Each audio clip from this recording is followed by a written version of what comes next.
Hello, welcome back. I hope you are all doing well and washing your hands, sanitizing your phone and keyboard, staying indoors if you can, and if you haven't, here's your reminder. Now, this video is going to be similar to my 𝕊𝙁 video in which I'm just going to ramble or just rant for a bit, so sorry if this is all over the place. If you haven't seen my 𝕊𝙁 video where I talked about the supposed favoritism or biasness in the group, I will leave a card in the right hand corner. You can also follow me on my Instagram and or Twitter to know when I'm working on my next video, since I do not have an upload schedule. So if you have seen the title, I am going to express my thoughts on Bighit suing a 6th grader and issues on fandoms as well as hypocrisy. Now, these are just my thoughts. You don't have to agree with me, but please respect my opinions and each other's opinions. Now, with that being said, on to the video. Now, from the time that I'm recording this video, a few days ago, around March 30th, Bighit made an official post stating that they will be taking legal action against anyone who initiates and engages in malicious activity against BTS, such as false rumors, harassment, and so forth, which of course sent people in a frenzy with people making jokes or guesses about who would be getting sued eventually. One person I saw mentioned a lot was Keemstar, however, that one is just a rumor. But anyways, for the most part, people were actually happy to see that Bighit was taking legal actions and protecting BTS. However, there later became a divide when it was discovered that a 6th grader is getting sued by the company. Apparently, the 6th grader started a hate hashtag against the group and went as far as calling Jungkook a sexual predator and even called him a rapist. It was also said that allegedly the 6th grader was sent multiple warnings from the company in which they ignored. The 6th grader made a post asking how this would affect the rest of their life, would they be able to go to college, and if it was possible to pay the fine without their parents finding out. I've seen some people say that the 6th grader deserves it and that they should have known what they were doing and should face the consequences for their actions. I've seen others laugh about the situation but still agree that the 6th grader deserved to get sued. However, there was a large number of people who felt as if Bighit was in the wrong in this situation for suing a 6th grader and that they were actually going too far for suing them. Now, before I mention my opinions, I just want to say that I do not find any type of enjoyment in essentially seeing a kid getting sued. That being said, I think Bighit is in the right to sue the 6th grader. When you make false rumors that could heavily impact someone else's image, and not to mention the weight of the accusations like the ones they made, you should be fully ready to face the consequences that come with it. When you act grown, be ready to be treated as if you are grown. I know that's such a shitty thing to say, but in this context, it kind of holds up. Especially knowing how long they kept going with this despite allegedly being given multiple warnings beforehand. Realistically, they had every opportunity to stop before it ever got to this point. I understand why people don't want to see a 6th grader get sued because this will most likely affect their life moving forward. However, at times you need to understand and learn the impact of your actions.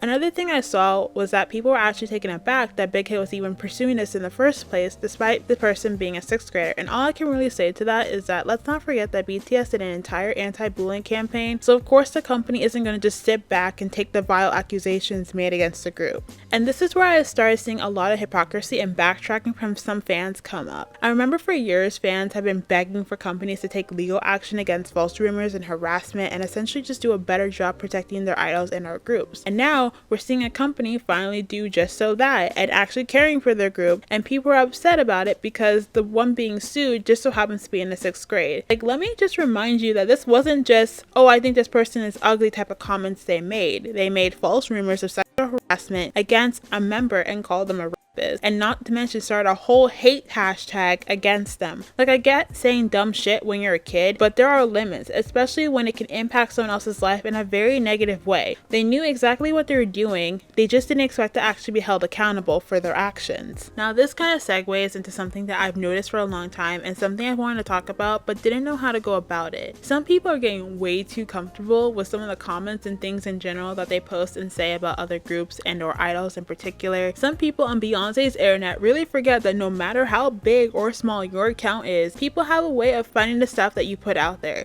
For example, we've seen idols such as BM seeing a tweet calling KARD flops and that they would hate to be in a flop group like KARD. A reply is sent to Johnny saying that they hated Johnny or something along those lines. Edited sexual photos of Suzy and JYP and so forth. I get not being a fan of groups and or idols, but seeing people go as far as to make jokes about someone getting seriously injured and sending hate to some groups and idols for no reason at all, and basically doing some of the same things that they'll condemn Korean fans or sasaengs who are not fans for doing, which is why at times I always thought it was interesting to see a lot of international fans go after K fans for shitty things that some of them will do or sasaengs would do, when in reality some international fans do or have done the exact same thing, following idols, death threats, fake suicide articles, taking pictures of idols when you're not supposed to, which isn't even a fandom thing. That's just more of a line to being an actual decent human being, which is why sometimes I really started questioning whether or not is there really a difference between the antics of K fans and international fans, because no offense, these days I'm starting to feel as if they're basically the same entity and that there's not really any difference, and it's kind of more interesting to see one condemn the other when they're basically doing the exact same thing at times. Now I briefly want to talk about something that I noticed a few times that literally has my mind boggled and confused as to why this is still a thing: dictating how people stand groups. I can't believe it's 2020 and some people with their full chests will go out of their way to dictate how people should stand groups, with it of course being mainly directed toward multi-stands. Now clearly this channel is a multi-standing channel, but of course I have a clear bias group, so you may already know how I feel about this, so I'll make this very brief. If you are still telling people that they aren't a real fan because they stand more than one group, please find something else better to do, because that's the dumbest shit I've ever heard. Also, if you're telling people that they're too old to be standing a certain group or listening to K-pop in general, please shut the fuck up and sit the fuck down. It's like some people have forgotten that some of the groups that they are standing are almost 30, in their 30s, or older than 30.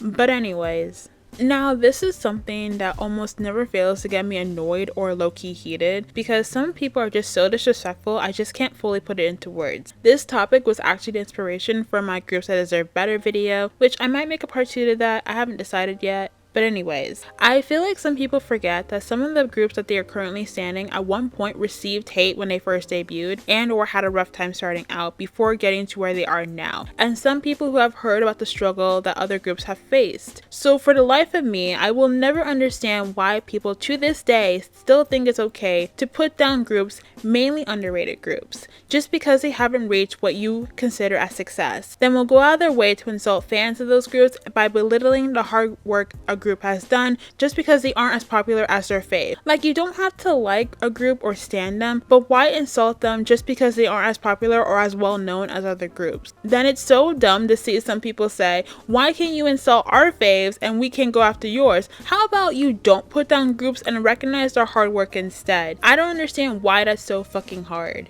Now to end this video, I just wanted to share my thoughts about how being a black K-pop stan is honestly just so fucking tiring. I know I've talked about this already in my last opinions video, but I wanted to add to that and just reiterate a few things. I first want to say that holding someone accountable for their actions isn't hate. I don't know why it's so hard for some people to grasp that concept, but here we are. It's also so annoying to see the lengths that people will go to tell black K-pop stans how they should feel when it comes to certain issues concerning cultural appropriation, saying the N-word, blackface, and so forth. I get it if you're a black as well. There are maybe a few issues that you just don't agree with, and that's completely 100% fine because you are entitled to your opinions and how you feel about a certain situation. However, it's annoying when people who aren't black see that one black K-pop stan say that they don't have an issue with something, and suddenly that one comment gets treated as if they're speaking for all black people, when we know damn well that is just not the case at all. Then not to mention the amount of people that will close their ears to people who are trying to explain why something was offensive and or hurtful to black stans. Also, I've noticed when some black K-pop stans try to bring up issues of anti-blackness or the double standards when it comes to praise and collaborations, or why there was a need for black K-pop stans to have their own Selka day, they start saying that black stans are playing the victim card or making a big issue out of nothing. I mean, damn, I'm so sorry that some of us are just so fucking tired of the amount of anti-blackness within K-pop, but okay, go off I guess. I still remember how some black stans were calling out Korean armies for some of the racist comments that were made toward black K-pop stans. Instead of understanding the hurt behind it,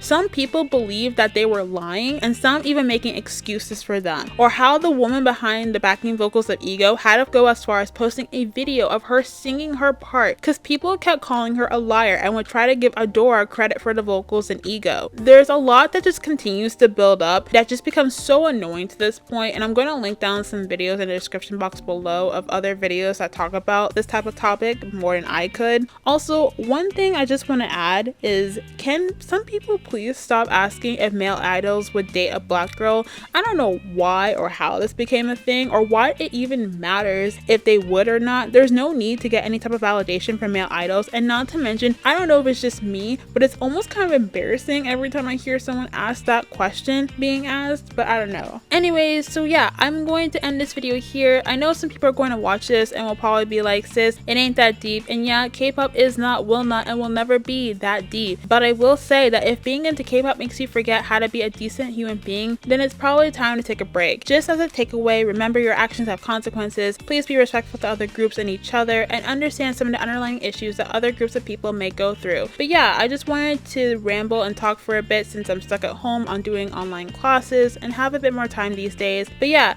I like to hear what you guys think and any other opinions you may have, or if you agree or disagree with anything I said. Again, I hope you are all taking care of yourselves, practicing social distancing, washing your hands and whatnot. Again, if you want to know when I'm working on my next video, you can follow me on my Twitter or Instagram. Give this video a like if you liked it, subscribe for more, and I hope you come back for my next upload. Thank you so much again for watching. Bye!